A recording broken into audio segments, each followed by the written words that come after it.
Hey everybody, it's Steve.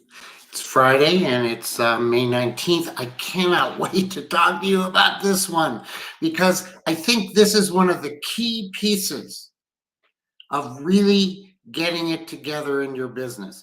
Look, we all build a business, but at the end of the day, if we want to build an exponential business, this topic is what we want to be talking about, the art of delegation.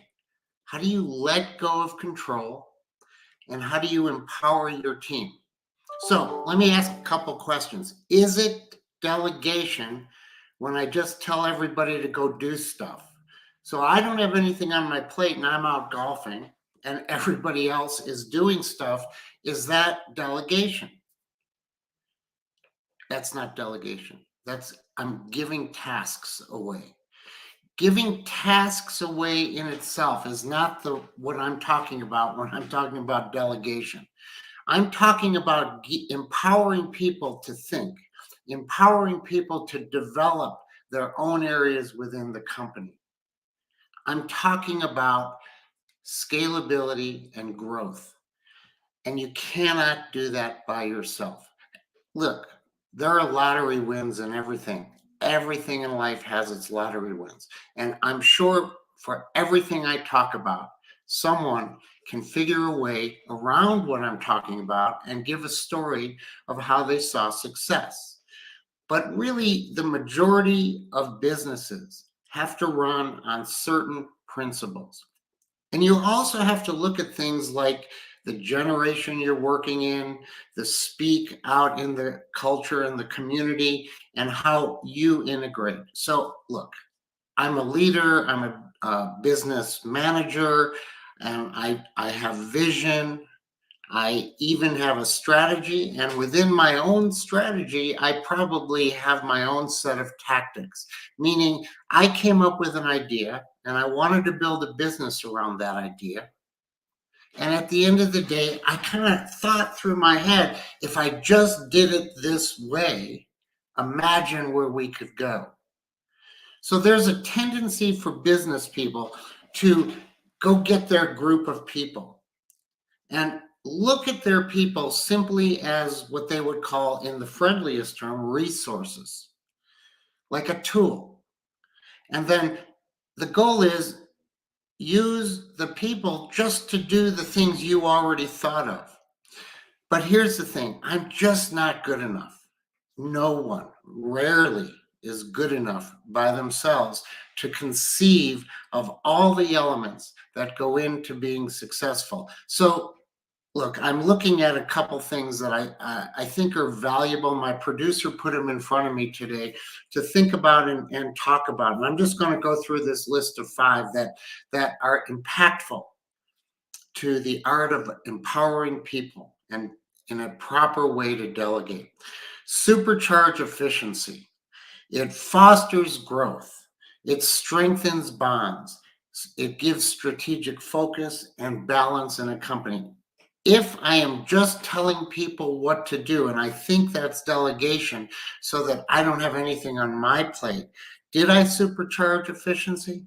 Did I foster growth? Did I strengthen bonds? Did I give strategic focus? And is there balance in my company? And, the answer is no. It's rhetorical, right? So how do I go about doing that? Let me talk about in my world how I see it. So I have an idea. I wake up every day and I'm excited about an area of the company and something that I want to do. And I think, let's go do it this thing. And let's do it the way I'm conceiving of it. So my first tendency, just like any person, is to go get a bunch of people together and say, this is what I want to do. Here's what I think is a little shift that is very beneficial. Do go get those people together, but say, here's what I am conceiving. Here is what entered my brain. And as an outcome, I want to share what my vision is. And I hope that you see it too. But what I'd really like for you to do is give it a good look and tell me if it makes any sense at all. if it's an effective approach, and what elements of what I'm thinking about can you improve upon, and where would your role be within this context? We talk about it. We then come up with a plan. I probably have the least to say in that meeting once I've laid out what I conceive. And then I, as the leader, can look at this whole conversation. I can then push it towards a plan that has grown from the conversation.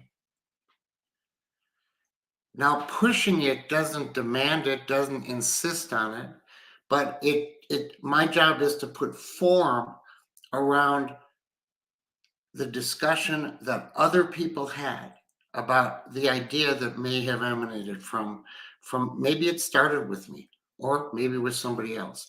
And then we put structure to it.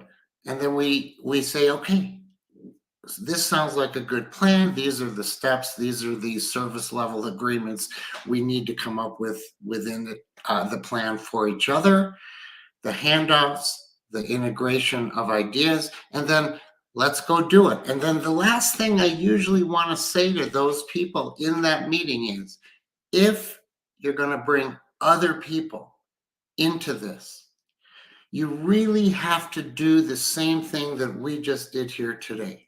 In other words, just don't go to your people and say, okay, Bob, you do this. Bill, you do this. Jill, you do that. Jane, go do this. That's not the way to do it.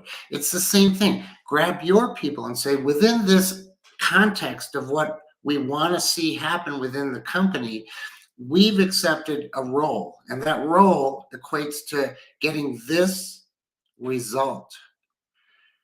My own thinking is the best way to get this result is to do these steps. In absence of any other ideas, let's do that. But let's talk about it. Am I thinking right? Is this correct? Does this make sense? You know, I've talked often about years ago, I built this very excellent world-class company. And when I started the company, it was just me and another guy. And we had to think of everything. And because we inevitably made it work, there was a tendency for us to think we knew what we were doing best, that we felt like we could be the drivers of every area of this business. I knew how to support people. I knew how to sell to people. I knew how to implement. And I knew the best way to have a relationship. And all of those pieces were stuck in my brain. At the same time, I began to realize that I can now afford and I need to bring great people with great experience into the company. And I did that. But when I first brought that first generation of people in, it was my idea. I just wanted, I took away all of the value that great people could bring to the organization, and I just told them what I wanted to see them do. And what I realized is, well, first of all, there was a lot of acrimony. We were at each other all the time. There was pushing and shoving and people uncomfortable. And many times, even if my idea was the most powerful, there was a sense of irritation, as if I had removed the ability for other people to think. And I just essentially made these great people with great experience that I spent a lot of money on to hire. I inevitably drove them into feeling like they were just on an assembly line. And it turned into a very limited relationship. And by the way, people quit. And they quit not because things weren't working, because I undermined their brain. I undermined their creativity. I can remember having discussions with this one person, and she was very strong. She came with a much stronger background than I ever had. And I would get on a phone with her and be angry. She was implementing ideas on her own. And I would say, I'm the CEO, you're not the CEO. Is that empowering? Is that delegation at its best? No, it did lead to who was strongest until someone hung up on the other person. And then all I could hope for was that she didn't quit because I was a jerk. And she would certainly go implement, but I lost all of the value of her, all of the benefits that came with it. So what inevitably happened, and this happens all the time, and it's happened to me in my own working for businesses, which is she snuck around. She began to do things that she believed in and wanted to do quietly. So there was no openness. We did get things done, and not as well because half of it was in secret. I can remember times I'd walk in a room and everybody would get quiet. The same room that when I walked past it was loud and boisterous and exciting and passionate. And then I walk in and everything is quiet. When that happens in your life, look at yourself and say to yourself, am I empowering people? Am I delegating correctly? And look, I'm not even sure delegating is the right word for this. A business of people thrives on the people, and everyone has something to say. It's my job to make sure that we don't do everybody's idea at the same time all the time. It's my job to make sure there is a general structure around an idea or thinking. It's my job to make sure that we don't have never-ending discussions that don't result in action. But it's not my job to be the smartest person in the room, the best person at something. I have to be the best person at all of those things I just talked about. But I don't need to be the person that I hired, as I explained earlier, to go lead her division in a company that I said, you don't need to think I am the CEO. Come on.